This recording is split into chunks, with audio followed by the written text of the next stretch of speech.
Good evening. I'm Gadi Schwartz, and this is Stay Tuned Now, and we are standing by for the latest update from transportation officials about that devastating bridge collapse in Baltimore. We're going to bring you that as soon as it begins. But until then, there has been a steady stream of new information coming in all day on what happened there. So here's what we know right now.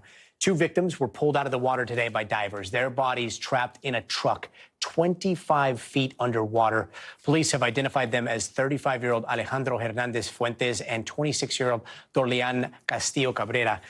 Maryland police say the recovery phase has now become a salvage operation. Bad weather, debris, and a lack of light causing another layer of challenges there.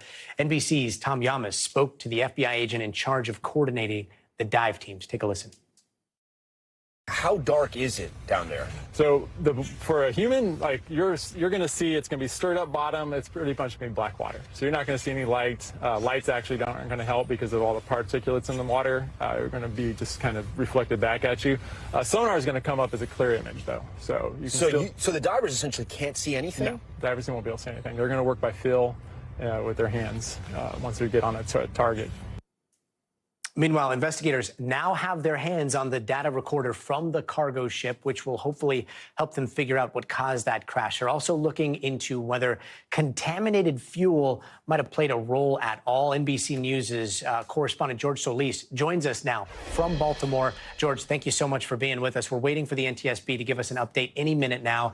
They're not just looking into what caused the crash, they're also looking into the integrity of the bridge there, too. What are we expecting to hear? Yeah, it's a great question, Gadi. And one of the things that we are expecting to hear is what they have downloaded from the so-called black boxes on board this vessel. That will give them the play-by-play of what went wrong and perhaps exactly when it went wrong before the Dolly collided with the Francis Scott Key Bridge. Of course, we've learned some other details today from the NTSB and their conversations with our colleague Tom Costello. We know that the crew was still on board. We know that they've been cooperating. And there's also working theories about some other things that may have gone wrong with the vessel itself, including maybe some bad fuel that was there. But of course, we're expecting to get more of those answers as we hear from the NTSB here in just a few moments, Gadi. And how long are they expecting the recovery mission to take? And where are they right now with the latest on the recovery? Right. So one of the key things there is that this is now turned into a salvage mission. This has sort of taken an evolution from search and rescue to just recovery to now salvage, meaning that they don't believe that anyone is alive underneath the wreckage of that bridge. And officials very clear that this is going to take some time. They're not putting any kind of timestamp on it because this is obviously going to be a very complex project, from removing the wreckage itself to moving the vessel to make sure the integrity of the hull stays intact. And then, of course, they are going to do their best to try and find those bodies, to give those families closure, Gadi. But again, this is going to be a very lengthy and costly endeavor. And George, what else do we know about the victims of that terrible incident? And have we heard from their families? Yeah, so the first part of that, it's been very hard for these families. Today, through briefings, a very late briefing this afternoon, we learned that 2 of the men that were working on the Francis Scott Key Bridge were found in a truck that went to the bottom during this collapse. So in a way, it's hard to say closure, but obviously some news for those families that they were awaiting to hear. There they are right there, Alejandro Hernandez and Dolian Ronald Castillo. Earlier today, I also spoke with the brother of Maynard Suazo, who is still presumed missing in those waters. The family obviously expecting that at some point his body may surface, but this has been very hard for them, not knowing the closure that they are waiting for. His brother telling me he leaves behind a wife, an 18-year-old son, and a 6-year-old daughter, a very young family. Told me he was only working with this construction group, this group that was filling the potholes there on the bridge since last October. Very jovial man, and they are hoping they can get his body, Gadi, so that he is able to be laid to rest in his native Honduras. And the last moment that he had with his brother was a hug on the day right before he went missing. So that was the last exchange they had, in that moment playing over and over again in his head. Están bien débiles, es bien difícil acercárseles a ellos ahorita. No se les puede mencionar el nombre de mi hermano porque se ponen a llorar. Es bien difícil para ellos recordarles o hacerles una mención de un accidente como el de mi hermano.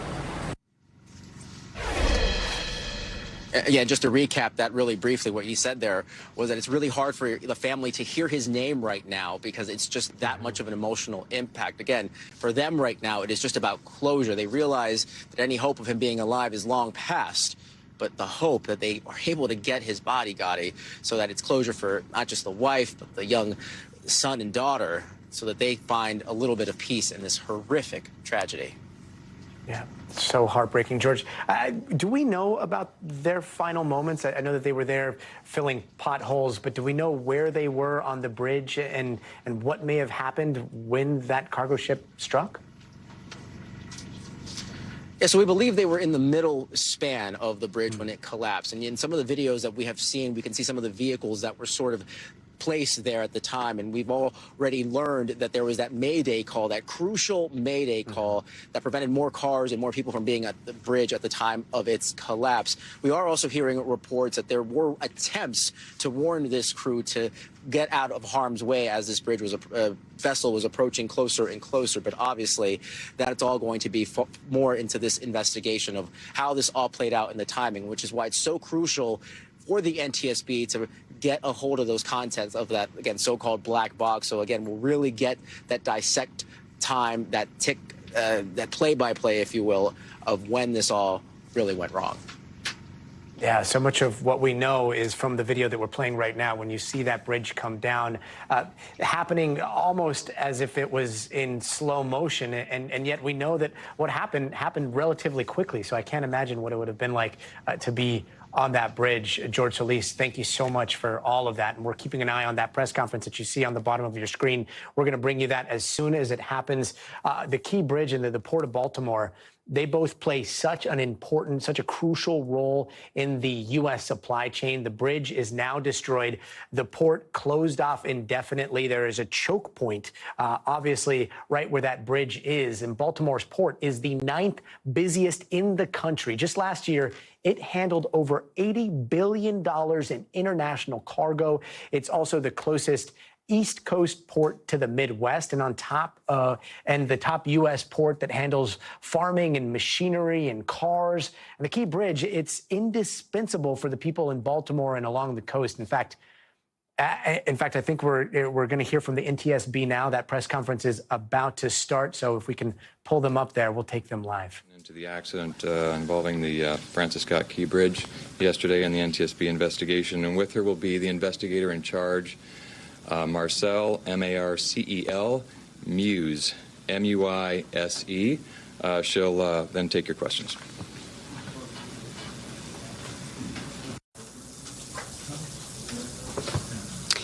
Thank you for joining us. Again, my name is Jennifer Homendy, and I'm the chair of the National Transportation Safety Board. With me today is one of our newest board members, Alvin Brown.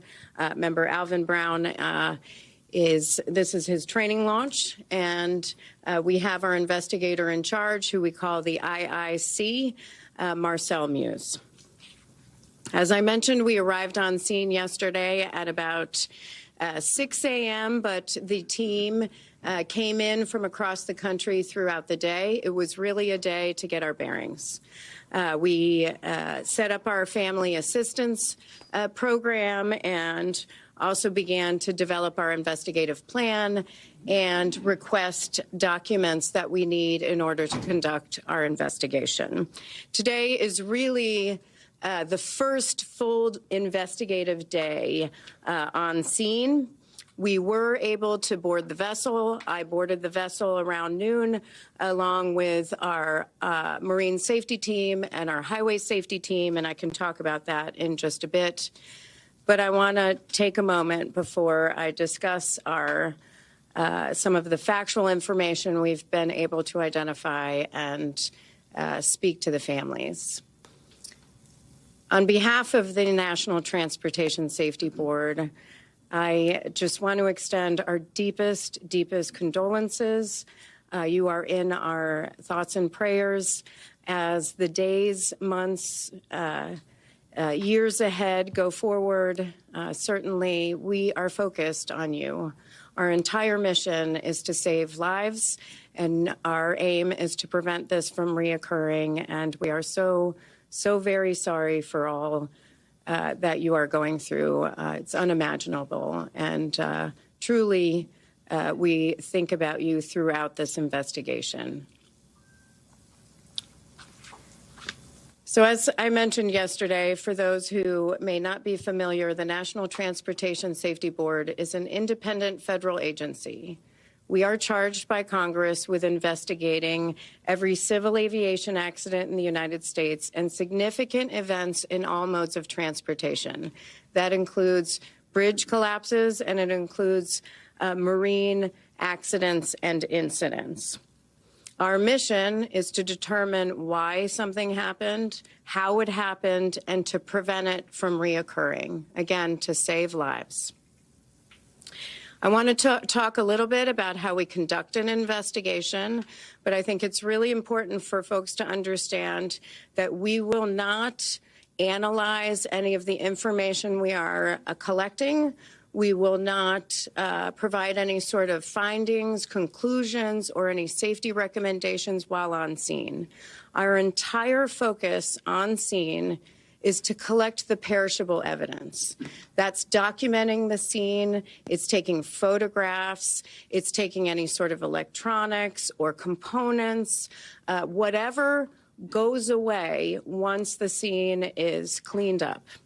We need to collect that information for our investigation. When it comes to digging through inspections, maintenance records, that can be done when we leave. Right now, it's focused on the scene itself. So to conduct our investigation, we work with parties to the investigation. Parties to the investigation provide us technical information. This is factual information that we use as part of our fact-finding. So if we need bridge inspection data, we would ask, say, the Federal Highway Administration or information about Coast Guard inspections, we would ask the Coast Guard. So parties to the investigation are the United States Coast Guard, Maryland Transportation Authority, the Association of Maryland Pilots, and we've invited Grace Ocean Private Limited and Synergy Marine Private Limited. Grace Ocean is the owner of the vessel, and Synergy is the operator of the vessel. Again, these parties are part of the fact-finding. They do not conduct analysis with the NTSB. The NTSB does that independently on its own. And then we do our own findings, our own probable cause, and our own safety recommendations. Now, in order to effectively carry out an investigation, we have experts throughout the NTSB in different areas. And so we break up our investigation into groups. Those groups focus on their particular areas of expertise. In this safety investigation, we have a nautical operations group. This group gathers evidence to document the actions taken by the vessel, the procedures for the safe operation of the vessel, company oversight, waterway management, safety management, and regulatory oversight. That group would and has collected and has asked for information on, say, duty records, licensing, training. They requested the crew list. So we were able to confirm that there were 21 crew members on board the vessel at the time of this accident, plus 2 pilots. That's 21 crew members plus 2 pilots for a total of 23 individuals on board the vessel at the time of the accident. They also were able to obtain the cargo manifest. Now, the cargo manifest, we did bring in one of NTSB's senior hazmat investigators today to begin to look at the cargo and the cargo manifest. He was able to identify 56 containers of hazardous materials.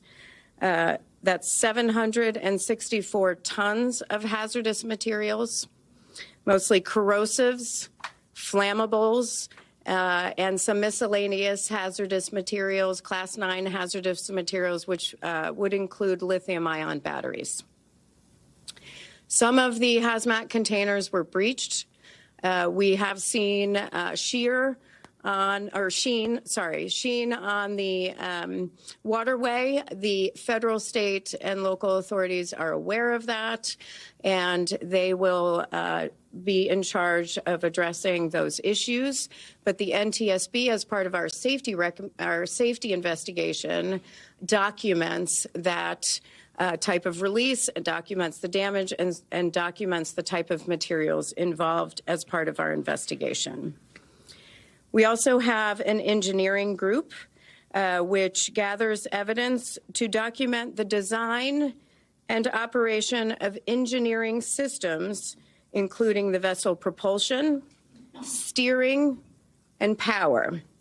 The operations and engineering group was able to board the vessel last night, and they did a walkthrough of the vessel, including the bridge and the engine room. They were looking for other electronic components, any sort of downloadable recorders, any sort of cameras, any sort of CCTV. They did not find any of those things, but that search continues. They've also requested a number of documents, including maintenance and inspection history, and are, as we speak, conducting interviews on board the vessel. Those interviews began at 1 p.m. this afternoon, and those are with the crew members on board the vessel. And then again, I mentioned we did board again today at 1 o'clock. That was pretty much the entire team, me, plus Office of Highway Safety, Office of Marine Safety, Member Brown, and looked at the damage. We were able to take a look at pier protection. We looked at some of the damage to the containers and certainly the bridge structure. Now we have a recorders group, which is responsible for locating, retrieving, and downloading any recorder or recorded information that may relate to the accident. We do have the voyage data recorder. They worked on that all day to validate that information. They also have a printout of the alarms. That's the log. They still have to go back and look at that and validate that information at a later time. In addition to that, our survival factors group interviewed or discussed with the Maryland Transportation Authority Police the timeline of events that occurred around the time of the bridge strike. Though that two sets of information we're putting together in a timeline that we will release through our social media channels. But for right now, I'm going to ask Marcel to go through the voyage data recorder information that we have to share with you, as well as some of the information that we gathered from the police. Thank you, Chair. Information from the Dali's voyage data recorder, or what we call a VDR, was successfully recovered on the morning of the accident by the U.S. Coast Guard. It was provided to the NTSB upon our arrival.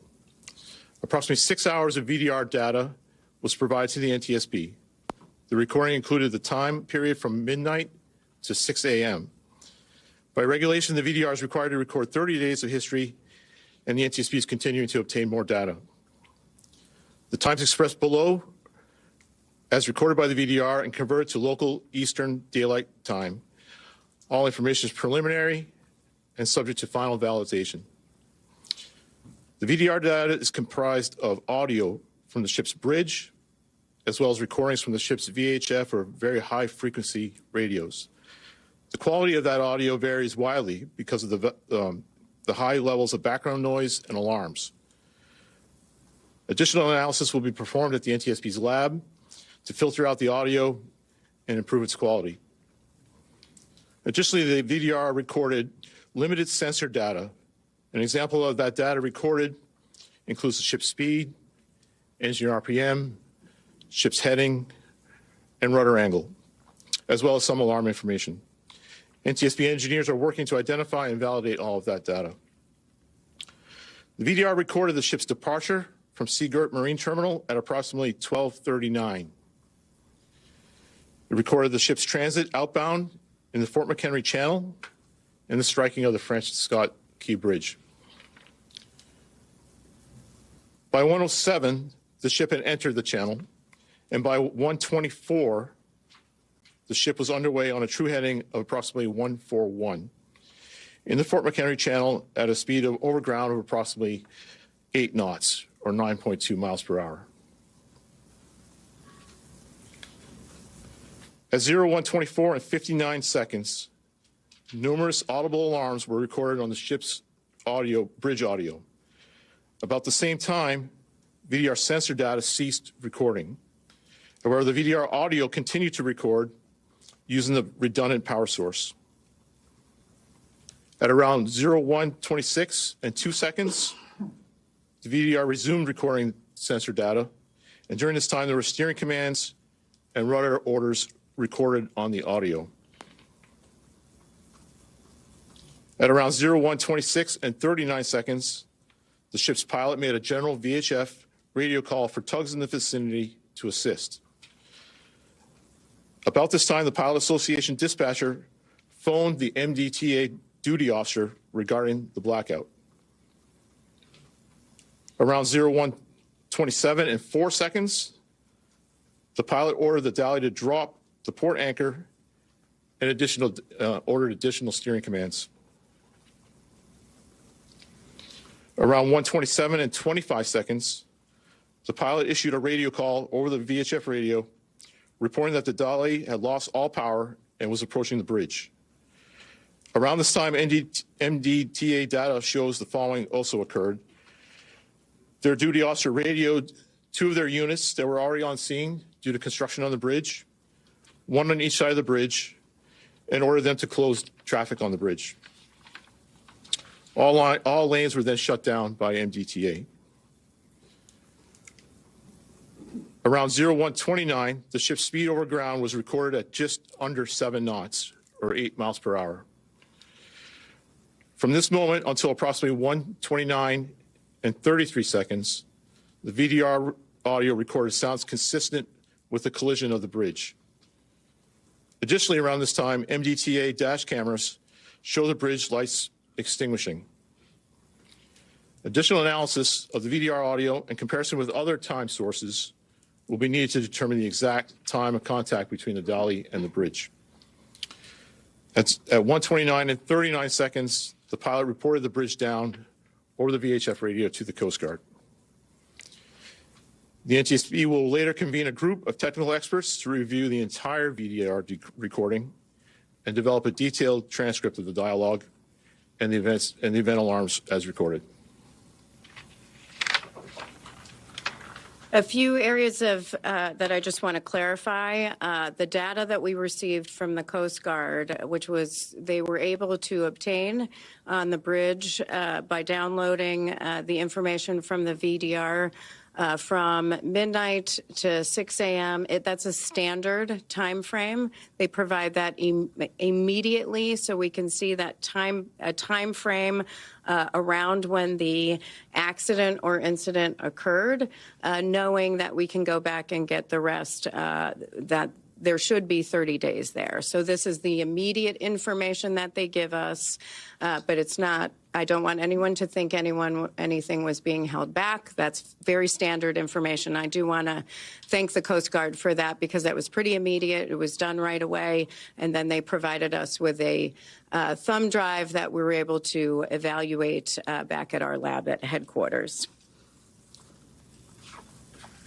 And I'm sure you will have questions on that. I do want to also say I've seen a lot of comparison between the VDR and CVRs and FDRs, or black boxes, on commercial airliners.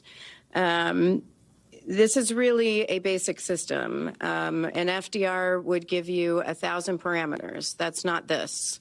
VDR is basic. It is a snapshot of the major systems on a vessel, and we have long wanted more recording, more parameters to be recorded on a VDR. So that's hopefully something that we can provide. And happy to answer more questions about that timeline. But before I do, I want to continue with what our team has done. Our survival factors group, their whole role is to examine the response. And so they were able to obtain dispatch logs from the Maryland Transportation Authority, the Baltimore County Fire Department, the Baltimore City Fire Department to begin to put together a timeline. And they will be conducting interviews tomorrow, including with a few people in the bridge area. Now, we also have from our Office of Highway Safety a bridge structures group. Many know that the bridge was built in 1976. It has 3 spans. The main span is 1,200 feet. The entire bridge is 9,090 feet in length. The average annual daily traffic on the bridge is 30,767 vehicles per day. 30,767 vehicles per day. The bridge is fracture critical. It's a fracture critical bridge. What that means is if a member fails, that would likely cause a portion of or the entire bridge to collapse. There's no redundancy. The preferred method for building bridges today is that there is redundancy built in, whether that's transmitting loads to another member or some sort of structural redundancy. This bridge did not have redundancy. There are 17,468 fracture critical bridges in the United States out of 615,000 bridges total. And that comes from the Federal Highway Administration. This bridge was in satisfactory condition. The last fracture critical inspection was in May 2023. We have not been able to go through that inspection and all the documents, but that will occur after we leave the on-scene portion. But we've also requested all fracture critical, routine, and underwater inspections of the bridge over the last decade. Once we receive that, we will begin to go through all of those documents. We've also requested information on peer protection on all MDTA, that's Maryland Transportation Authority owned bridges. They have 4 bridges where they would have information on peer protection, and we are looking at that. Our family assistance team continues to do their work and outreach to the families. They provide them with assistance immediately on scene, connect them with the resources that they need, but then we continue to work with the families throughout the course of the investigation, leading up to the board meeting and many times for many years thereafter, where many work to get our safety recommendations implemented to improve safety. So with that, again, when it comes to analysis of any of the inspection records or the records that we are requesting, that's going to take place later. Right now, we are focused on obtaining information, getting the perishable evidence, conducting the interviews. So I will take questions. But I will call on you, and one question at a time. Please provide your name and affiliation. Scott Human from ABC 7 News in Washington, D.C. Question about your work here and the efforts you have to make for the recovery that you're trying to get regarding information, things that are perishable, and all the challenges on top of that with the girders, the metal in the water, the difficulty of having a ship with hazardous materials. What can you compare this effort to in other scenarios you've dealt with in the past? I mean, it's a massive undertaking for an investigation. It's a it's a very tragic event. It's multimodal. There is a lot of information we need to collect, a lot that we need to analyze, many interviews, many different components to the investigation. But this is not new for the NTSB. We've conducted other investigations of bridge strikes, bridge collapses. We have an amazing team of individuals who are focused on very specific areas of expertise. And so I have no doubt that we will be able to pull this together in hopefully 12 to 24 months.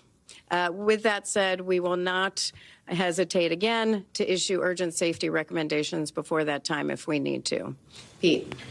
You said that there was limited sensor data from the voyage data recorder, engine RPM, heading, rudder angle, and alarm information. How upsetting is that to you, knowing that there were not more parameters recorded?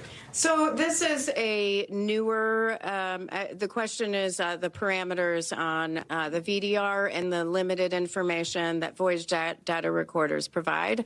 I'll ask Marcel to add to that, to my answer. This was a newer model, so it did have additional features, but it is very basic compared to, say, a flight data recorder where we would have 1,000 parameters. So it would be good to have that information, key to have that information for an investigation. I think Marcel can provide additional information on what might be missing. So this is a voyage data recorder. It's not a ship-wide system recorder. So most of the sensors that are being recorded are from the bridge. So things like GPS, the audio, rudder feedback, rudder commands are recorded on there, but not engineering, the temperature of each cylinder, power distribution sensors. Those things are not recorded on a voyage data recorder. And we're looking for other sources of data in the engine room that would give us that data. The VDR also does record snapshots of the radar and the electronic chart. We do have that. I just have one tiny follow-up, which is, would that have been able to tell what the source of the power outage on board the ship was? We'd have to determine that as part of our analysis in this investigation. Too early to tell. Hi, Phil Yakubuski here from WBAL in Baltimore. You said that there were 56 containers of hazardous materials on board that ship. How many of those are in the water, do you know? And what's the timeline to getting those out of the water and the rest of the containers that are sitting on that ship in the Patapsco? Yeah, I did see some containers in the water and some breached significantly on the vessel itself.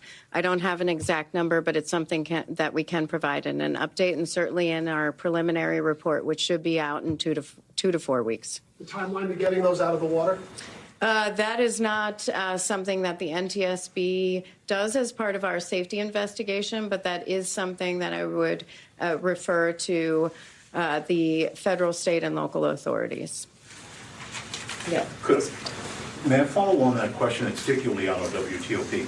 Could you characterize the level of concern about this hazardous material leak, the sheen on the water? I mean, should people be concerned about this right now? And is there anything being done to mitigate that? The authorities are aware. It's of the materials themselves, and I would just direct you to them for those sorts of questions. Tom. Madam Chair, could I ask you to give me again the time that the pilot called for the tugs? I didn't get that as quickly as you happened to mention it. And the second of all, when the pilot called for the tugs, confirming the ship had no tugs at all, helping it navigate through the waters before it hit the bridge? That's correct. The tugs help the vessel leave the dock, leave the port, and then get into the main ship channel, and then they leave. Once it's on its way, it's a straight shot through the channel. So there are no tugs with the vessel at that time. So they were calling for tugs. Do you have the time frame? Sure.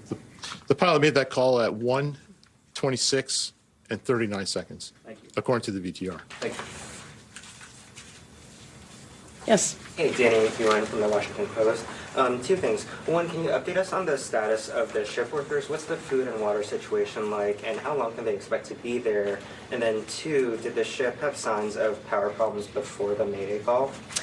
We have heard, there's a question on the concerns about power, or reports of concerns of power outages on the vessel prior to that moment of the bridge striking. We have seen reports of that. We've read reports of that. We've heard reports of that. That's all part of our investigation that we'll have to look into and verify. With respect, there was a question on the food situation with the workers on board. They was cooking. When I got on board, it smelled very good, and I was very hungry. I don't have any other information other than that, but we were able to engage with some of the crew members, and others are part of the interviews that are ongoing. No information on how long they'll be there? On information on how long they will be there, that is not information I have at this time. Sir? With WSA9, you said there are reports of potential outages. Are we talking about days, weeks, months? Can you give us any kind of like time reference about For the outages on the vessel, you're asking about outages on the vessel prior to this moment of striking the bridge. We don't have any information of outages on board the vessel prior to that time. Certainly, we are going to look at what we can get from the VDR data because there should be 30 days. So hopefully we'll be able to find something in that data if the entire 30 days is there. But we are aware of the reports, and that's something that we need to look into. Chris? Yeah. Can you sort of, you mentioned on when you were doing the TikTok that some of the audio was obscured by alarms, that alarms started sounding. Can you give us some sense as to what that experience on the bridge was like in those moments? Was it a cacophony of alarms? Was it calm? What you're able to take from the recording? Sure. I actually don't have that information right now. That's why we take the data back to our lab where we can filter out some of that background noise and some of those alarms as well. Also, bring in parties that will help us understand what we're hearing, who's talking, if there's some foreign language. That's why we have parties come in and join us and also use the software that we have back in Washington, D.C. to do that. We're not able to do that on scene here. So you've not listened to the recording? I have not, no. That's our recording group that does that. And if I may follow up, just what you experienced on the ship, the state of the ship, the bridge, the condition. What we experienced on the state of the vessel and the condition is the question. I mean, it's pretty devastating, certainly, seeing not just what's going on with the cargo containers, but just looking at what was a bridge span, 3 bridge spans, that is pretty much gone. That is, it's just utter devastation.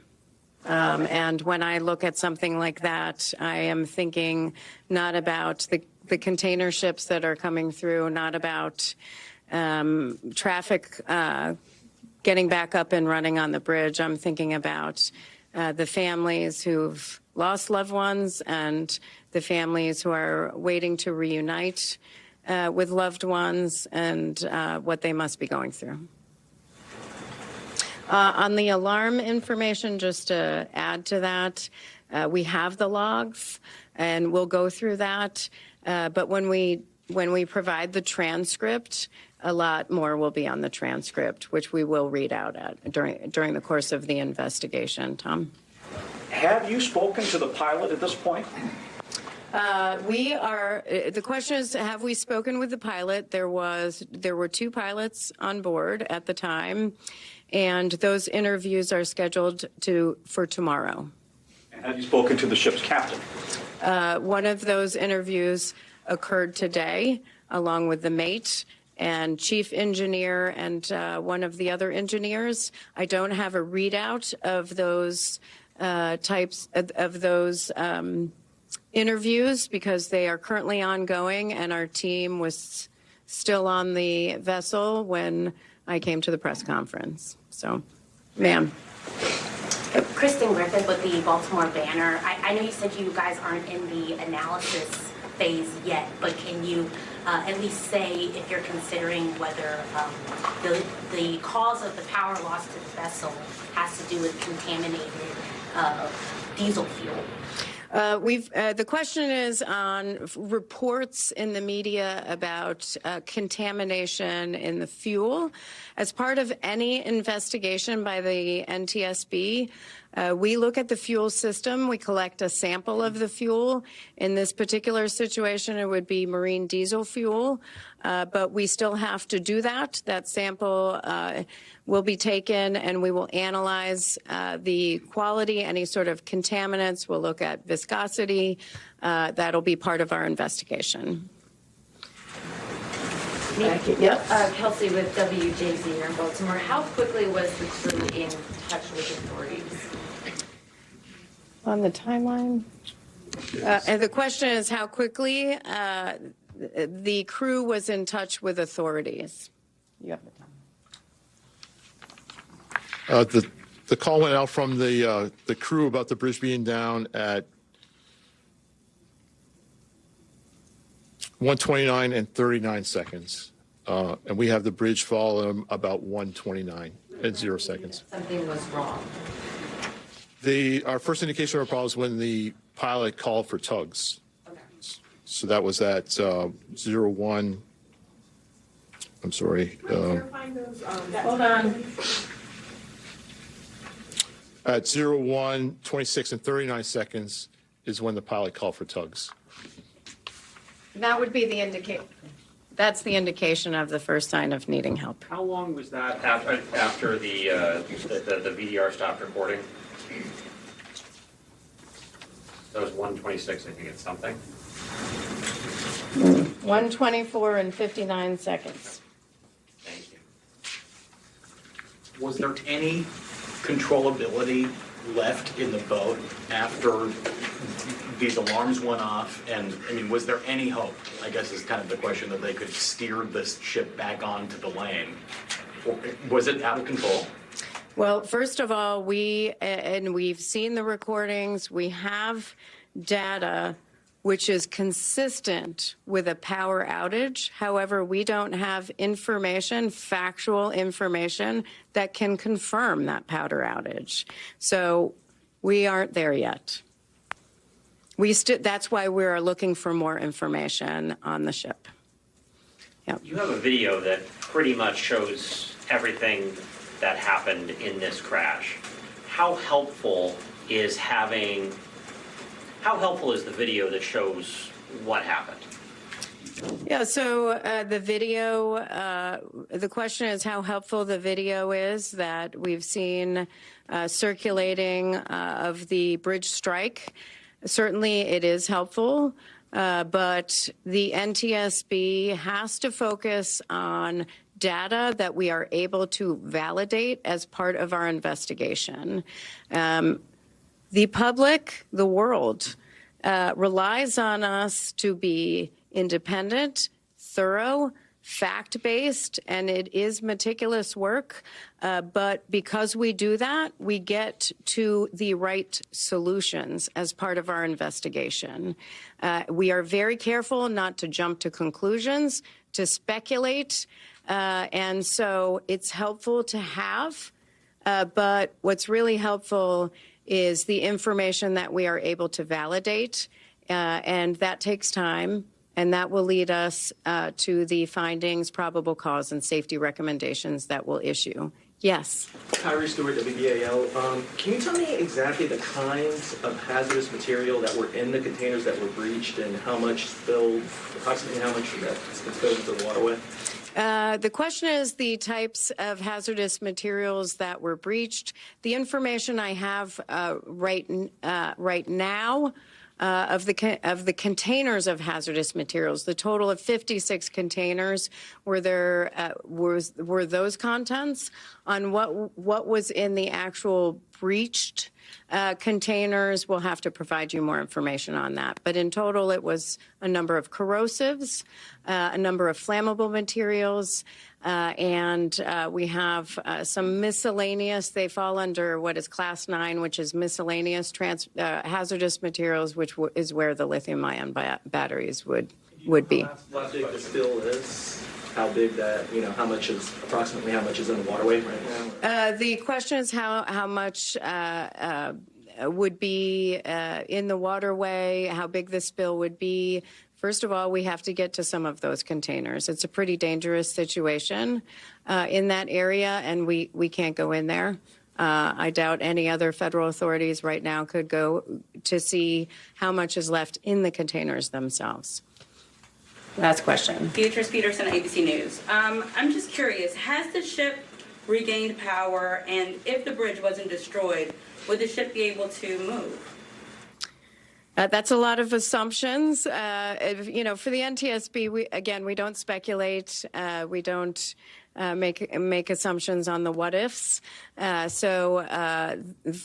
Right now, we are just focused on the facts and on what occurred in this accident to determine what happened to prevent it from reoccurring. Can you talk to me a little bit more about the safety challenges? Earlier today, Governor Moore said that they had to suspend the recovery mission because it was unsafe for the divers to swim.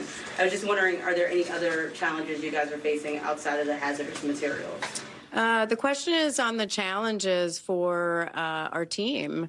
There's certainly a number of challenges. Today it was raining. I will say what it requires to go to the vessel.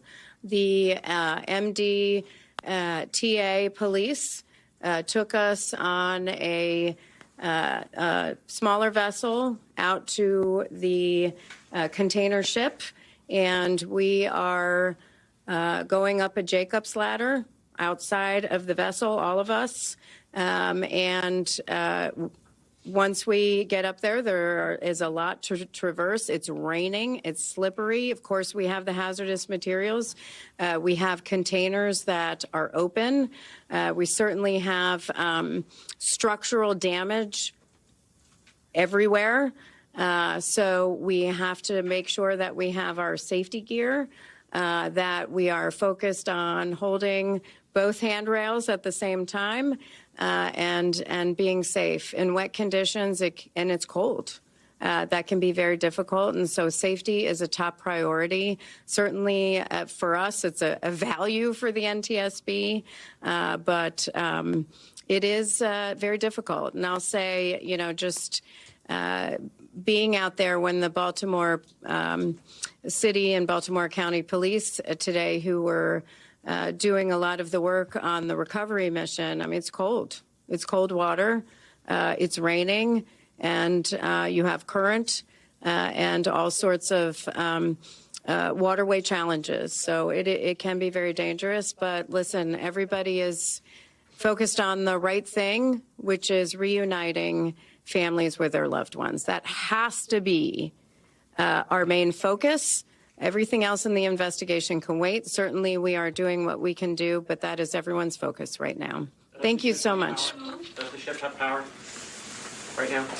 Right now, and that is Jennifer Homendy, the NTSB chair. If you were just joining us, we were just listening in to the very latest update on that tragic incident in Baltimore and the collapse of the Francis Scott Key Bridge. We've been learning a lot of new details, including what happened in those critical moments after the crash that might have saved so many lives, really. We just heard the NTSB chair, Jennifer Homendy, and some other officials going through a very detailed but still preliminary timeline. So here's a quick recap. We're going to show you the video of what we know to have happened. But at 12:39 a.m., that cargo ship left the port, and among all the cargo that they were carrying, at least 56 containers were of hazmat material. That's around 764 tons.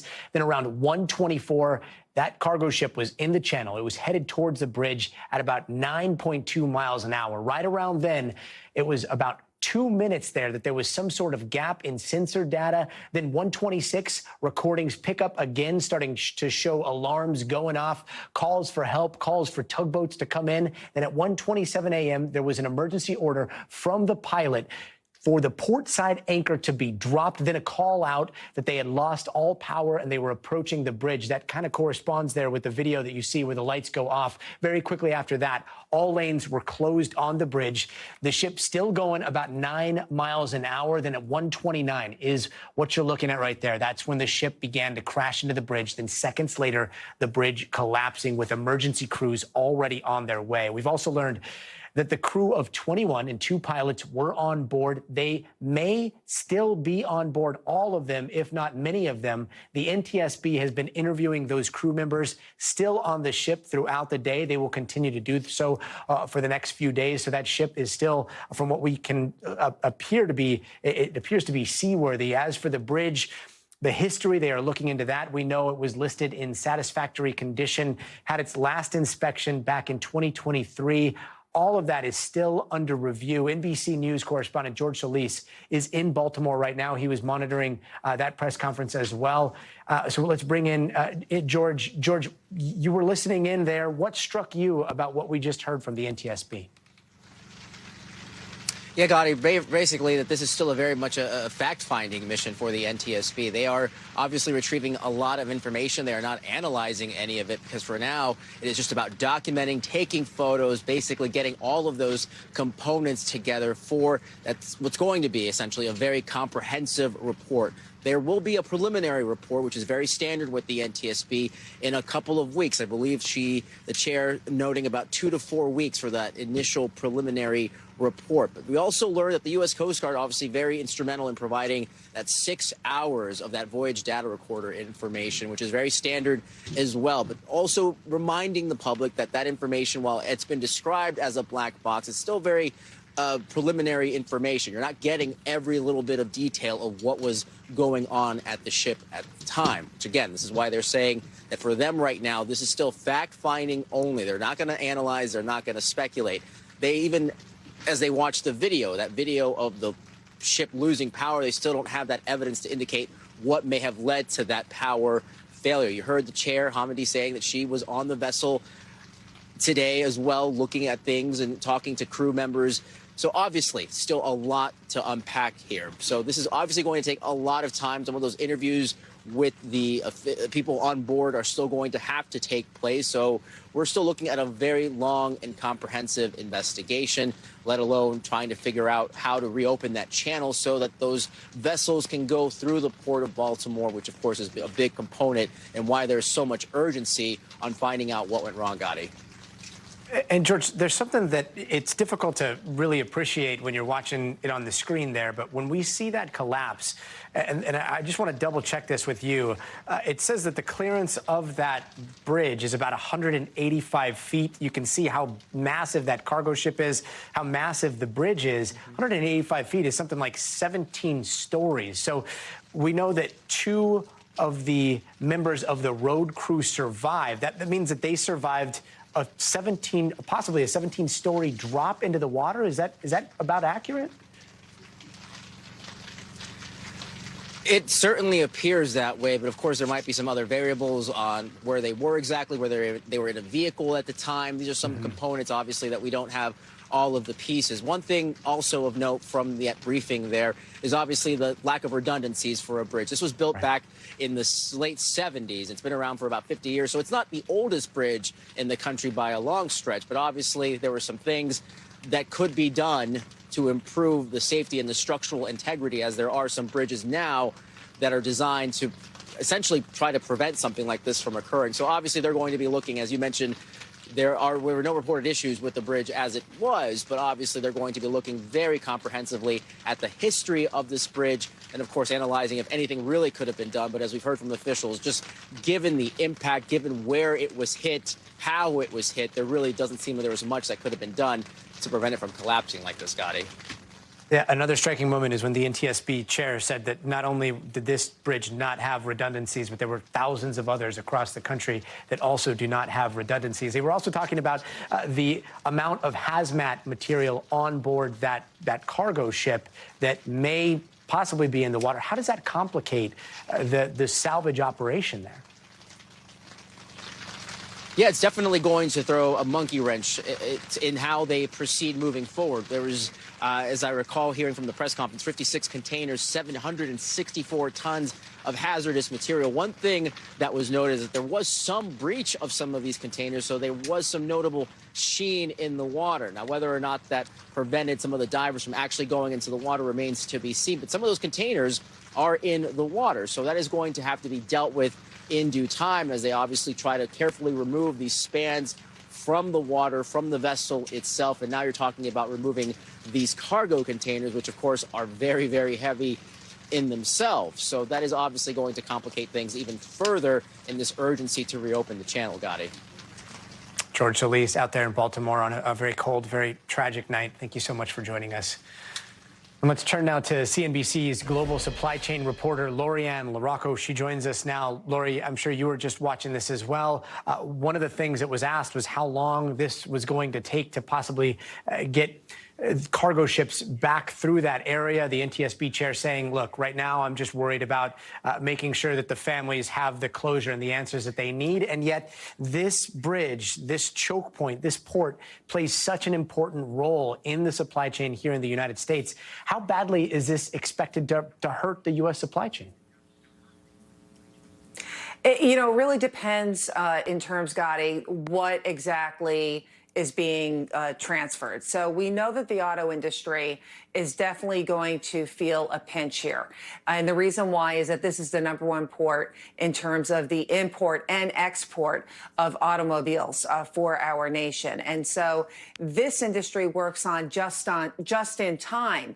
And they really never deviated from that. We saw what happened, during COVID with the delays there. It really is looking at the movement of the goods. And so predominantly a lot of these vessels are going to be diverted to New York, New Jersey, to the Port of Virginia, which is in Norfolk, as well as like Savannah and Charleston. And so that all takes time. But we actually broke some news earlier, just a few hours ago, in fact, that the ocean carriers now are adding another hurdle for the supply chain. And what it is, it's called force majeure. And so what that means is that the ocean carriers are going to drop the container off at the next port, but the onus to pick up the container is going to be on the shipper. And so that takes time. And when you're looking at the visibility of the supply chain, Gadi, they don't have it. And so you're going to have some retailers out there getting like the word that their container is at the terminal right, like at whatever moment. And that's when the clock starts ticking of when they need to get it out before they start getting late charges.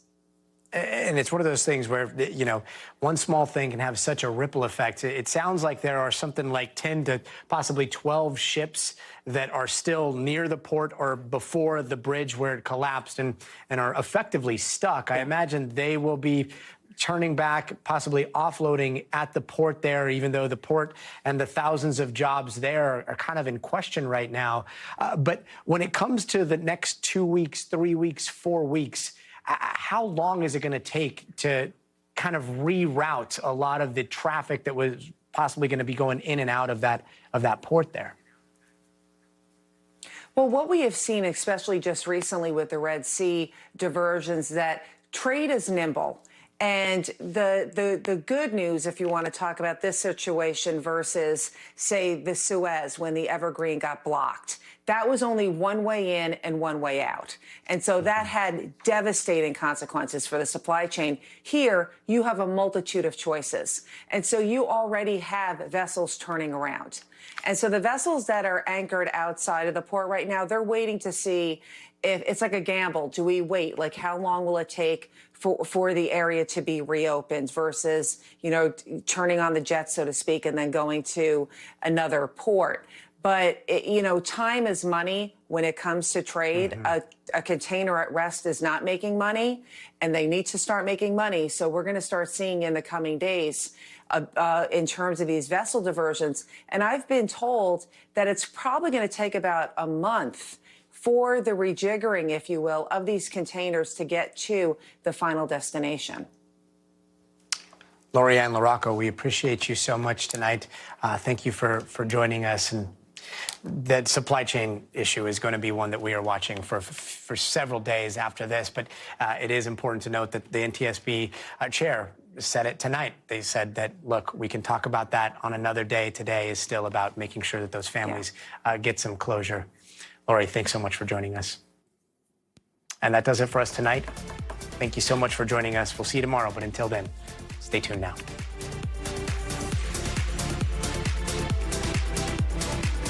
Thanks for watching. Stay updated about breaking news and top stories on the NBC News app or follow us on social media.